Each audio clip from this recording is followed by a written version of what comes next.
ನಾಳೆ 17ನೇ ತಾರೀಕು ಬುಧವಾರ ಪ್ರಥಮ ಏಕಾದಶಿ. ಇದನ್ನು ಶಯನಿ ಏಕಾದಶಿ ಅಂತ ಕರೀತಾರೆ ಮತ್ತು ಆಷಾಢ ಏಕಾದಶಿ ಅಂತ ಕೂಡ ಕರೀತಾರೆ. ಈ ಏಕಾದಶಿಯ ಮಹತ್ವ ಏನು ಮತ್ತು ಈ ಏಕಾದಶಿಯನ್ನು ಯಾವ ರೀತಿ ಆಚರಣೆ ಮಾಡಬೇಕು ಮತ್ತು ಇದಕ್ಕಿರುವಂತಹ ಪೂರ್ವವಾದಂತಹ ಕಥೆಗಳೇನು ಅಥವಾ ಇದಕ್ಕೆ ಇರುವಂತಹ ಮಹತ್ವ ಏನು, ಇದೆಲ್ಲವನ್ನ ನಾವು ಇವತ್ತು ಈ ವಿಡಿಯೋದಲ್ಲಿ ನಾವು ಇವತ್ತು ತಿಳಿದುಕೊಳ್ಳೋಣ. ಮತ್ತು ಈ ಪ್ರಥಮ ಏಕಾದಶಿ ಅಂದರೆ ಆಷಾಢ ಶುದ್ಧ ಏಕಾದಶಿಯ ದಿವಸ ಉಪವಾಸ ಜಾಗರಣೆ ಕಾರ್ಯಕ್ರಮಗಳನ್ನು ನಾವು ಯಾವ ರೀತಿ ಮಾಡಬೇಕು ಮತ್ತು ಈ ಏಕಾದಶಿಯನ್ನು ಯಾವ ರೀತಿ ಆಚರಣೆ ಮಾಡಬೇಕು ಅಂತ ಕೂಡ ನಾವಿವತ್ತು ಈ ವಿಡಿಯೋದಲ್ಲಿ ತಿಳ್ಕೊಳ್ಳೋಣ. ಏಕಾದಶಿ ಅಂತಂದರೆ 11 ಅಂತ ಅರ್ಥ.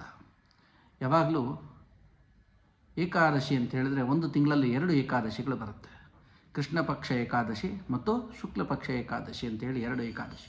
ಒಂದು ವರ್ಷಕ್ಕೆ 24 ಏಕಾದಶಿಗಳು ಬರುತ್ತೆ. ಅದರಲ್ಲಿ ಮುಖ್ಯವಾದ ಏಕಾದಶಿ ಅಂತಂದರೆ 2. ಒಂದು ವೈಕುಂಠ ಏಕಾದಶಿ, ಇನ್ನೊಂದು ಪ್ರಥಮ ಏಕಾದಶಿ. ಈ ಪ್ರಥಮ ಏಕಾದಶಿ ನೋಡಿ, ನಾಳೆ ನಾವು ಏನು ಆಚರಣೆ ಮಾಡ್ತಾ ಇದ್ದೀವಿ ಪ್ರಥಮ ಏಕಾದಶಿ. ಈ ಪ್ರಥಮ ಏಕಾದಶಿ ಶ್ರೀಮನ್ನಾರಾಯಣ ಮಲ್ಕೊಳ್ಳುವಂತಹ ದಿನ ಅಂತ ಕರೀತಾರೆ. ಅಂದರೆ ನಿದ್ರೆ ಪ್ರಾರಂಭ ಮಾಡ್ತಾನೆ ಅಂತ ಕರೀತಾರೆ. ಈ ಪ್ರಥಮ ಏಕಾದಶಿಯ ದಿವಸ ಮಹಾವಿಷ್ಣು ಅಂದರೆ ನಿದ್ರೆಯನ್ನು ಪ್ರಾರಂಭ ಮಾಡಿ ಮುಂದೆ ಬರುವ 4 ತಿಂಗಳ ನಂತರ ಯಾವುದು ಉತ್ಥಾನ ದ್ವಾದಶಿ ನೋಡಿ, ಕಾರ್ತಿಕ ಮಾಸದ ಶುದ್ಧ ಏಕಾದಶಿಯನ್ನು ಉತ್ಥಾನ ದ್ವಾದಶಿ ಅಂತ ಹೇಳಿ ಕರೀತಾರೆ. ಪ್ರಬೋಧಿನಿ ಏಕಾದಶಿ ಅಂತ ಕೂಡ ಕರೀತಾರೆ. ಆ ಏಕಾದಶಿಯ ದಿವಸ ಎಚ್ಚರಗೊಳ್ತಾನೆ. ಅದಕ್ಕಾಗಿ ಈ ಏಕಾದಶಿಯವರೆಗೆ ಈ 4 ತಿಂಗಳನ್ನು ಚಾತುರ್ಮಾಸ ಅಂತೇಳಿ ಕರೀತಾರೆ. ಚಾತುರ್ಮಾಸ ಅಂತಂದರೆ ನೋಡಿ, ಆಷಾಢ, ಶ್ರಾವಣ, ಭಾದ್ರಪದ, ಕಾರ್ತಿಕ, ಆಶ್ವೀಜ, ಕಾರ್ತಿಕ. ನೋಡಿ, ಈ 5 ತಿಂಗಳಲ್ಲಿ ಆಷಾಢ ಶುದ್ಧ ಏಕಾದಶಿಯಿಂದ ಪ್ರಾರಂಭ ಆಗಿ ಶ್ರಾವಣ, ಭಾದ್ರಪದ ಮತ್ತು ಆಶ್ವೀಜ, ಕಾರ್ತಿಕ ಮಾಸದ 15 ದಿವಸ ಅಂದರೆ ಕಾರ್ತಿಕ ಮಾಸದ ಶುದ್ಧ ಏಕಾದಶಿಯವರೆಗೆ ಈ ಒಟ್ಟು 4 ತಿಂಗಳು ನಮಗೆ ಚಾತುರ್ಮಾಸ ಅಂಥೇಳಿ ಕರೀತಾರೆ. ಈ ಚಾತುರ್ಮಾಸದಲ್ಲಿ ಸಾಧುಗಳು, ಸಂತರು, ಮಹಂತರು ಇವರೆಲ್ಲರೂ ಕೂಡ ಚಾತುರ್ಮಾಸ ದೀಕ್ಷೆಯನ್ನು ಪಡೆದು ಆ ದೀಕ್ಷೆಯಲ್ಲಿ ಮಗ್ನರಾಗಿ ಮುಕ್ತಿಯ ಪಥವನ್ನು ಕಾಣಲಿಕ್ಕೆ ಆ ಮಹಾವಿಷ್ಣುವಿನನ್ನು ಆರಾಧನೆ ಮಾಡುವಂತಹ ಸಮಯ ಆಗಿರುತ್ತೆ. 5 ಕರ್ಮೇಂದ್ರಿಯಗಳು, 5 ಜ್ಞಾನೇಂದ್ರಿಯಗಳು, ಜೊತೆಗೆ ಮನಸ್ಸು, ಇವು 11. ಈ 11ನ್ನೇ ಏಕಾದಶಿ ಅಂತೇಳಿ ಕರೀತಾರೆ. ಇವುಗಳ ಸಹಾಯದಿಂದ ನೋಡಿ, ಧರ್ಮ, ಕರ್ಮ, ಜ್ಞಾನ, ಸಾಧನ ಇವು ಕಾರಣಗಳಿಂದ ಭಗವಂತನನ್ನು ಚಿಂತನೆ ಮಾಡಿ ಚಿಂತನೆಯಲ್ಲಿ ತೊಡಗಿಸಿಕೊಳ್ಳುವ ಕ್ರಿಯೆ ನೋಡಿ ಏಕಾದಶಿ. ಇಂತಹ ಏಕಾದಶಿಯ ಜಾಗರಣೆ ಮಾಡುವಂಥದ್ದು ಅಥವಾ ಏಕಾದಶಿಯಲ್ಲಿ ಉಪವಾಸವನ್ನು ಮಾಡುವಂಥದ್ದು, ಏಕಾದಶಿಗೆ ಸಾಕ್ಷಾತ್ ಅಭಿಮಾನಿ ದೇವತೆ ಶ್ರೀಹರಿನೇ ಆಗಿರ್ತಾರೆ. ಅಂದರೆ ಮಹಾವಿಷ್ಣು ಅಭಿಮಾನಿ ದೇವತೆ ಆಗಿರ್ತಾರೆ ಏಕಾದಶಿಗೆ. ಇಂತಹ ಸಮಯದಲ್ಲಿ ಈ ಕಾರಣಕ್ಕೆ ಏಕಾದಶಿಯನ್ನು ಹರಿದಿನ ಅಂತ ಕೂಡ ಕರೀತಾರೆ. ಈ ಏಕಾದಶಿಯ ಮಹತ್ವ ಏನು ಅಂತ ಹೇಳಿದ್ರೆ, ವಿಶೇಷವಾಗಿ ಏಕಾದಶಿ ಎನ್ನುವ ದೇವಿ ನೋಡಿ, ಏಕಾದಶಿ ಎನ್ನುವಂಥದ್ದು ಒಬ್ಬ ದೇವಿಯ ಹೆಸರು. ಈ ದೇವಿ ಮಹಾವಿಷ್ಣುವಿನಿಂದಲೇ ಉದ್ಭವಳಾದಂಥವಳು. ಮಹಾವಿಷ್ಣು ಮುರ ಎಂಬ ರಾಕ್ಷಸನನ್ನು ಸಂಹಾರ ಮಾಡಬೇಕಾದ್ರೆ ಈ ಏಕಾದಶಿ ವಿಷ್ಣುವಿಗೆ ಸಹಾಯವನ್ನು ಮಾಡ್ತಾಳೆ. ಇದರ ಸಹಾಯದ ಉಪಕಾರದಿಂದ ಈ ಸಹಾಯಕ್ಕೆ ಮಹಾವಿಷ್ಣು ನೀನೇನಾದರೂ ವರ ಕೇಳ್ಕೋ ಅಂತ ಹೇಳ್ತಾರೆ. ಆವಾಗ ಆ ಏಕಾದಶಿ ಎನ್ನುವಂತಹ ದೇವತೆ ಕೇಳ್ಕೊಳ್ತಾಳೆ, ಯಾರು ಏಕಾದಶಿಯ ದಿವಸ ನಿನ್ನನ್ನು ಪೂಜಿಸ್ತಾರೆ, ಯಾರು ಏಕಾದಶಿಯ ದಿವಸ ಉಪವಾಸವನ್ನು ಆಚರಿಸ್ತಾರೆ ಅವರಿಗೆ ನೀನು ಮೋಕ್ಷವನ್ನು ಕರುಣಿಸು ಅಂತ ಆ ಏಕಾದಶಿ ದೇವಿ ಮಹಾವಿಷ್ಣುವಿನಲ್ಲಿ ಒಂದು ಕೋರಿಕೆಯನ್ನು, ವರವನ್ನು ಕೇಳ್ಕೊಳ್ತಾಳೆ. ಅದಕ್ಕೆ ಮಹಾವಿಷ್ಣು ಆಯಿತು, ನಿನ್ನ ಏಕಾದಶಿಯ ದಿವಸ ಅಂದರೆ ಶುಕ್ಲ ಪಕ್ಷದ ಏಕಾದಶಿ ಮತ್ತು ಕೃಷ್ಣ ಪಕ್ಷದ ಏಕಾದಶಿ ನೋಡಿ, ಅದಕ್ಕೆ ಹೇಳಿದೆ ನಾನು ಮೊದಲೇ, ವರ್ಷಕ್ಕೆ 24 ಏಕಾದಶಿಗಳಿದೆ.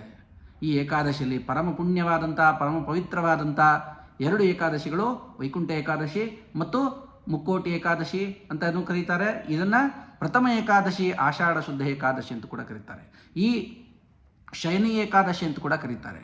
ಈ ಏಕಾದಶಿಯಲ್ಲಿ ಯಾರು ನಿನ್ನ ಸ್ಮರಣೆಯನ್ನು ಮಾಡ್ತಾರೆ, ಯಾರು ಮಹಾವಿಷ್ಣುವಿನ ಸ್ಮರಣೆಯನ್ನು ಯಾರು ಮಾಡ್ತಾರೆ ಮತ್ತು ಮಹಾವಿಷ್ಣುವಿನ ಸ್ಮರಣೆಯಲ್ಲಿ ಭಜನೆ ನಿರಂತರ ಆ ದಿನಪೂರ್ತಿ ಹರಿಕೀರ್ತನೆ ಮಾಡಿಕೊಂಡು ಹರಿದಾಸರ ಸಂಘವನ್ನು ಸೇರಿ ಹರಿಯ ನಾಮ ಸ್ಮರಣೆ ಮಾಡಿ ಆ ಭಗವಂತನನ್ನು ಸ್ಮರಣೆ ಮಾಡಿ ಉಪವಾಸವಿದ್ದು ಆ ಜಾಗರಣೆ ಇತ್ಯಾದಿ ಕಾರ್ಯಕ್ರಮಗಳನ್ನೆಲ್ಲ ಮಾಡಿ ವಿಷ್ಣುನಾಮ ಸ್ಮರಣೆಯನ್ನು ಮಾಡಿ ವಿಷ್ಣುನಾಮ ಸಂಕೀರ್ತನೆಯನ್ನು ಮಾಡಿ ವಿಷ್ಣು ಸಹಸ್ರನಾಮ ಸ್ತೋತ್ರವನ್ನು ಕೂಡ ಮಾಡಿ ಯಾರು ಈ ಪಾರಾಯಣಗಳನ್ನೆಲ್ಲ ಮಾಡಿ ಉಪವಾಸವಿದ್ದು ಈ ಏಕಾದಶಿಯನ್ನು ಮಾಡ್ತಾರೆ ಅವರಿಗೆ ಸಾಕ್ಷಾತ್ ಮಹಾವಿಷ್ಣು ಮೋಕ್ಷ ಲೋಕವನ್ನು ಕರುಣಿಸ್ತಾನೆ.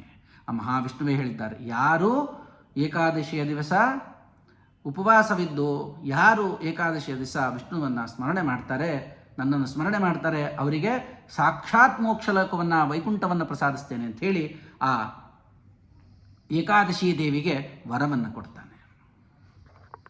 ಹೀಗೆ ಏಕಾದಶಿಯ ದಿವಸ ನಮ್ಮಲ್ಲಿ ನಮ್ಮ ಭಾರತ ದೇಶದಲ್ಲಿ ವಿಶೇಷವಾದಂಥ ಆಚರಣೆ ಹೊಂದಿದೆ. ನಾವೆಲ್ಲರೂ ನೋಡ್ತಾ ಇದ್ದೇವೆ. ಏನಂತಂದರೆ ಮಹಾರಾಷ್ಟ್ರದ ಪಂಢರಾಪುರದಲ್ಲಿ ಆ ಪಾಂಡುರಂಗನನ್ನು ಧ್ಯಾನಿಸುತ್ತಾ ಆ ಏಕಾದಶಿಯ ದಿವಸ ನೋಡಿ, ಇದೇ ಈ ಆಷಾಢ ಶುದ್ಧ ಏಕಾದಶಿಯ ದಿವಸ ಲಕ್ಷಾಂತರ ಜನ ಪಾದಯಾತ್ರೆಯನ್ನು ಹೋಗ್ತಾರೆ. ಪಾದಯಾತ್ರೆ ಮುಖಾಂತರ ಆ ವಿಠಲನನ್ನು ದರ್ಶನ ಮಾಡ್ತಾರೆ. ಸಾಕ್ಷಾತ್ ಮಹಾವಿಷ್ಣುವಿನ ಸ್ವರೂಪನಾದಂಥ ಆ ಮಹಾ ಪಾಂಡುರಂಗ ವಿಠಲನನ್ನು ದರ್ಶನ ಮಾಡಿ ಭಜನೆಗಳಿಂದ ವಿಜೃಂಭಣೆಯಿಂದ ಪಾದಯಾತ್ರೆಯನ್ನು ಮಾಡಿಕೊಂಡು ಆ ಸ್ಥಾನವನ್ನು ಸೇರಿ ಅಲ್ಲಿರುವಂತಹ ಚಂದ್ರಭಾಗಾ ನದಿ ತೀರದಲ್ಲಿ ಸ್ನಾನವನ್ನು ಮಾಡಿ ನಿರ್ಜಲ ಏಕಾದಶಿಯನ್ನು ಆಚರಣೆ ಮಾಡಿ ಆ ಭಗವಂತನನ್ನು ದರ್ಶನ ಮಾಡ್ತಾರೆ. ವಿವಿಧ ಲಕ್ಷಾಂತರ ಜನರು, ಅಂದರೆ ವಿವಿಧ ರಾಜ್ಯಗಳಿಂದ ಸುತ್ತಮುತ್ತಲು ಇರತಕ್ಕಂಥ ಎಲ್ಲ ರಾಜ್ಯಗಳಿಂದಲೂ ಕೂಡ ಲಕ್ಷಾಂತರ ಜನರು ಬಂದು ಸೇರುವಂತಹ ಜಾಗ, ಆ ಏಕಾದಶಿಯ ಸೇರುವಂತಹ ಜಾಗ ಪಂಢರಾಪುರ. ಅಂತಹ ವಿಠಲನ ದರ್ಶನ ಮಾಡಿ ಒಳ್ಳೆಯ ಅನುಗ್ರಹವನ್ನು ಪಡೀತಾರೆ, ಮೋಕ್ಷವನ್ನು ಪಡೀತಾರೆ. ಹೀಗೆ ನೋಡಿ, ಹರಿಭಕ್ತರು ಈ ಏಕಾದಶಿಯನ್ನು ಶ್ರದ್ಧಾಭಕ್ತಿಯಿಂದ ಆಚರಿಸುತ್ತಾರೆ. ಮಾಡಿದ ಪಾಪಗಳನ್ನು ಭಗವಂತ ಮಹಾವಿಷ್ಣು ಸುಟ್ಟಾಕ್ತಾನೆ ಅಂತ ಹೇಳುವಂತಹ ನಂಬಿಕೆ ಇದೆ. ಮತ್ತು ಇದು ವೈಷ್ಣವರ ಪರಮ ಪವಿತ್ರವಾದಂಥ ದಿನವಾಗಿದೆ ಈ ಏಕಾದಶಿ. ಅದರಲ್ಲೂ ನಮ್ಮ ಭಾರತ ದೇಶದಲ್ಲಿ ವೈಷ್ಣವರ ಪರಮ ಪವಿತ್ರವಾದಂಥ ದಿವಸ ಯಾವುದು? ಈ ಏಕಾದಶಿ. ಅಂತಹ ಏಕಾದಶಿ ಹಬ್ಬವನ್ನು ನಾವು ಕೂಡ ಆಚರಣೆ ಮಾಡೋಣ. ವಿಶೇಷವಾಗಿ ಉಪವಾಸವನ್ನು ಇದ್ದು ಹರಿಜಾಗರಣೆಯನ್ನು ಮಾಡಿ ಆ ಏಕಾದಶಿಯ ದಿವಸ ಹರಿದಿನವನ್ನಾಗಿ ನಾವು ಆಚರಣೆಯನ್ನು ಮಾಡೋಣ. ಮತ್ತು ಇದೇ ತಿಂಗಳಿಂದ ನೋಡಿ, ನಾಳೆಯಿಂದನೇ ಬುಧವಾರ 17ನೇ ತಾರೀಕಿಂದ ಚಾತುರ್ಮಾಸ ಪ್ರಾರಂಭ ಆಗತ್ತೆ. ಈ ಚಾತುರ್ಮಾಸದಲ್ಲಿ 4 ತಿಂಗಳ ಕಾಲ ಸಾಧು ಸಂತರು ವ್ರತವನ್ನು ಮಾಡ್ತಾರೆ. ಹೀಗೆ ಚಾತುರ್ಮಾಸ ದೀಕ್ಷೆಯನ್ನು ಕೂಡ ನಾಳೆಯಿಂದ ಪ್ರಾರಂಭ ಮಾಡ್ತಾರೆ. ಮತ್ತು ಈ ಚಾತುರ್ಮಾಸವನ್ನು ಯಾಕೆ ಮಾಡ್ತಾರೆ ಅಂತ ಹೇಳಿದ್ರೆ, ವಿಶೇಷವಾಗಿ ಮುಕ್ತಿಯ ಪಥವನ್ನು ತೋರಿಸುವಂತಹ, ಕರ್ಮ ಸಾಧನೆಯನ್ನು ಮಾಡುವಂತಹ, ಮೋಕ್ಷ ಸಾಧನೆಯನ್ನು ಮಾಡುವಂತಹ ಪಥ ಈ ಏಕಾದಶಿ ಉಪವಾಸದಿಂದ ಪ್ರಾರಂಭ ಆಗತ್ತೆ. ನಂತರ ನೋಡಿ, ಇಲ್ಲಿ ಹೇಳ್ತಾರೆ, ಅಶ್ವಮೇಧ ಸಹಸ್ರಾಣಿ ವಾಜಪೇಯ ಯುತಾನಿ ಚ ಏಕಾದಶಿ ಉಪವಾಸಸ್ಯ ಖಲಂ ನಾರಹಂತಿ ಷೋಡಶಿ ಅಂತ ಕರೀತಾರೆ. ನೋಡಿ, ಅಶ್ವಮೇಧ ಯಾಗಗಳನ್ನು ಸಹಸ್ರ ಮಾಡೋದು, ವಾಜಪೇಯಗಳನ್ನು ಸಹಸ್ರ ಮಾಡುವಂಥದ್ದು, ಇದನ್ನೆಲ್ಲ ಮಾಡಿದ್ರೆ ಏನು ಫಲ ಸಿಗತ್ತೋ ಅದಕ್ಕಿಂತೂ ಹೆಚ್ಚಿನ ಫಲ ಈ ಏಕಾದಶಿ ಯಾವುದು? ಆಷಾಢ ಶುದ್ಧ ಏಕಾದಶಿಯ ದಿವಸ ಉಪವಾಸವನ್ನು ಮಾಡಿ ಹರಿಜಾಗರಣವನ್ನು ಮಾಡಿದ್ರೆ ಅಂತಹ ಉತ್ತಮವಾದಂಥ ಫಲ ನಮಗೆ ಸಿಗತ್ತೆ ಅಂತ ಹೇಳ್ತಾರೆ. ಏಕಾದಶಿಯ ಮಹತ್ವ, ಏಕಾದಶಿಯ ಪುಣ್ಯ ಫಲವನ್ನು ನಾವು ಪಡಿಬೇಕು ಅಂತ ಅನ್ನೋದಾದರೆ ಏಕಾದಶಿಯ ಒಂದು ಒಳ್ಳೆಯ ಅನುಗ್ರಹವನ್ನು, ಏಕಾದಶಿಯ ಹರಿಜಾಗರಣೆಯನ್ನು ಮಾಡಿ ಮಹಾವಿಷ್ಣುವಿನ ಕೃಪೆಯನ್ನು ಪಡೆಯಲಿಕ್ಕೆ, ಮಹಾವಿಷ್ಣುವಿನ ಮೋಕ್ಷ ಸ್ಥಳವನ್ನು ನಾವು ಪಡೆಯಲಿಕ್ಕೆ, ಮಹಾವಿಷ್ಣುವಿನ ಅನುಗ್ರಹವನ್ನು ಪಡೆಯಲಿಕ್ಕೆ, ಮಹಾವಿಷ್ಣುವಿನ ಅನುಗ್ರಹವನ್ನು ಮತ್ತು ಮಹಾವಿಷ್ಣುವಿನ ಸಾಕ್ಷಾತ್ ಮೋಕ್ಷವನ್ನು ಪಡೆಯಲಿಕ್ಕೆ ಈ ಆಚರಣೆ ಸುಲಭವಾಗಿರ್ತಕ್ಕಂಥದ್ದು. ಅಂತಹ ವಿಶೇಷವಾದಂಥ ಅನುಗ್ರಹವನ್ನು ಕೊಡ್ತಕ್ಕಂಥದ್ದು ಈ ಏಕಾದಶಿ. ವಿಶೇಷವಾದಂಥ ಮೋಕ್ಷದ ಪಥಕ್ಕೆ ನಮ್ಮನ್ನು ಕೊಂಡೊಯ್ಯುವಂಥದ್ದು ಈ ಏಕಾದಶಿಯ ಹಬ್ಬ, ಈ ಏಕಾದಶಿಯ ದಿವಸ. ಈ ಏಕಾದಶಿ ನೋಡಿ, ಎಲ್ಲರೂ ಜಾಗರಣೆ ಇದ್ದು ಹರಿದಿನವನ್ನು ಆಚರಣೆ ಮಾಡಿ ಉಪವಾಸವಿದ್ದು ಮಹಾವಿಷ್ಣುವಿನನ್ನು ಸೇವೆ ಮಾಡಿ, ಮಹಾವಿಷ್ಣುವಿನ ಸ್ತೋತ್ರ ಮಾಡಿ, ಯಾರಿಗೆ ವಿಷ್ಣು ಸಹಸ್ರನಾಮ ಬರುತ್ತೆ ವಿಷ್ಣು ಸಹಸ್ರನಾಮವನ್ನು ಪಠನೆ ಮಾಡಿ, ಮತ್ತು ಬೆಳಗ್ಗೆ ಎದ್ದು ಮನೆಗಳಲ್ಲಿ ಸಾಲಿಗ್ರಾಮಗಳಿದ್ದರೆ ಆ ಸಾಲಿಗ್ರಾಮಕ್ಕೆ ಅಭಿಷೇಕವನ್ನು ಮಾಡಿ ನಿರ್ಮಾಲ್ಯ ತೀರ್ಥವನ್ನು ತೆಗೆದುಕೊಳ್ಳಿ. ಮತ್ತು ಮಾರನೇ ದಿವಸ ನೋಡಿ ಹೇಳ್ತಾರೆ, ಏಕಾದಶಿಯ ನಂತರ 12ನೇ ದಿವಸ ದ್ವಾದಶಿ ಅಂತೇಳಿ ಕರೀತಾರೆ. ಆ ದ್ವಾದಶಿಯ ದಿವಸ ಪಾರಣೆಯನ್ನು ಮಾಡಿ, ಬೆಳಗ್ಗೆ ಎದ್ದು ಎಷ್ಟೊತ್ತಿಗೆ ನಮ್ಮ ಪಾರಣೆ ಶುರುವಾಗತ್ತೆ ಅಷ್ಟೊತ್ತಿಂದ ಪ್ರಾರಂಭ ಮಾಡಿ ಅಡಿಗೆಯನ್ನು ಮಾಡಿ ಆ ಭಗವಂತನಿಗೆ ನೈವೇದ್ಯವನ್ನು ಮಾಡಿ ಮಹಾವಿಷ್ಣುವಿಗೆ ಭಗವಂತನಿಗೆ ನೈವೇದ್ಯವನ್ನು ಮಾಡಿ ನೀವು ಕೂಡ ಪ್ರಸಾದವನ್ನು ಸ್ವೀಕರಿಸಿ.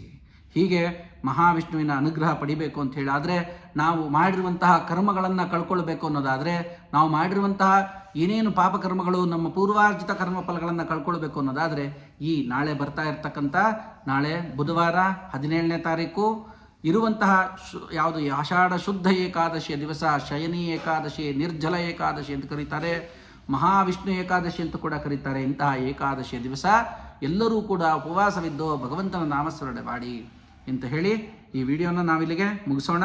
ಮತ್ತು ಎಲ್ಲರೂ ಕೂಡ ನಾಳೆ ಹಬ್ಬವನ್ನು ಆಚರಣೆ ಮಾಡಿ ನಮ್ಮ ಹಿಂದೂ ಸನಾತನ ಧರ್ಮದ ಪ್ರತಿಯೊಂದು ಹಬ್ಬಗಳ ಬಗ್ಗೆ ವಿವರವಾಗಿ ನಾನು ನಿಮಗೆ ವಿಚಾರಗಳನ್ನು ತಿಳಿಸಲಿಕ್ಕೆ ನಾನು ಕೂಡ ಪ್ರಯತ್ನ ಮಾಡ್ತೇನೆ. ಮತ್ತು ಈ ಹಿಂದೂ ಸನಾತನ ಧರ್ಮ ಉಳಿಬೇಕು ಮತ್ತು ಹಿಂದೂ ಸನಾತನ ಧರ್ಮದ ಪ್ರತಿಯೊಂದು ಹಬ್ಬಗಳನ್ನು ಮನೆಗಳಲ್ಲಿ ಆಚರಣೆಯನ್ನು ಮಾಡಬೇಕು. ಮಕ್ಕಳಿಗೆ ಒಳ್ಳೆಯ ಸಂಸ್ಕಾರಗಳನ್ನು ಕಲಿಸಬೇಕು. ಮಕ್ಕಳಿಗೆ ಹಿಂದೂ ಧರ್ಮದ ಬಗ್ಗೆ, ಸನಾತನ ಧರ್ಮದ ಬಗ್ಗೆ, ಹಬ್ಬಗಳ ಬಗ್ಗೆ, ಹರಿದಿನಗಳ ಬಗ್ಗೆ ಎಲ್ಲ ವಿವೇಕವಾಗಿ ಅವರಿಗೆ ವಿಚಾರವನ್ನು ಮಕ್ಕಳಿಗೆ ತಿಳಿಸುವಂಥವರಾಗಬೇಕು.